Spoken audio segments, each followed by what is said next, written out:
metal and hard rock, until recently hasn't really produced any bands of their own to aspire to international success, except for one or two, one of which I've got with me today. Please welcome Kiyoshi and Genki from VOW WOW. Yeah. Hi, Mick. How you doing, chaps? Yeah. Why do you think, I mean, I've just mentioned that Japan has always had a huge audience for hard rock and heavy metal. Why do you think it's taken so long for a band like yourself to actually come out of Tokyo and storm places like London and New York? I think it's partly because of the question of language. Yes. Most Japanese rock bands don't want to sing in English and in fact can't. And I think it's partly because of their attitude toward the music. What I mean is most Japanese rock bands, once they are successful in Japan... They're happy with that?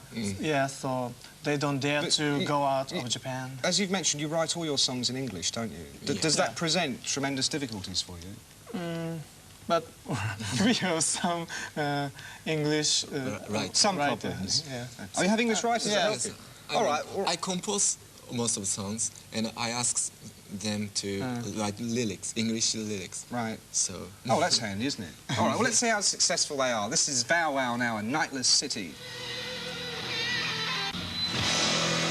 All right, bit of VOW WOW there, all the way from Tokyo, Japan, and Nightless City.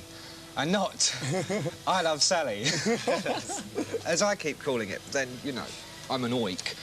Now, obviously, there have been no Japanese heavy metal bands for years and years like they have in England and America and parts of Europe.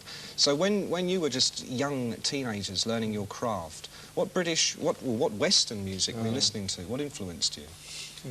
We were influenced by Led Zeppelin, Deep Purple. Most of Japanese rock kids copy the Deep Purple and it's all the old classics, isn't it? Does nobody listen to the new stuff like Iron Maiden or Def Leppard or... Sometimes. But not as good, though, in your opinion, as the old stuff.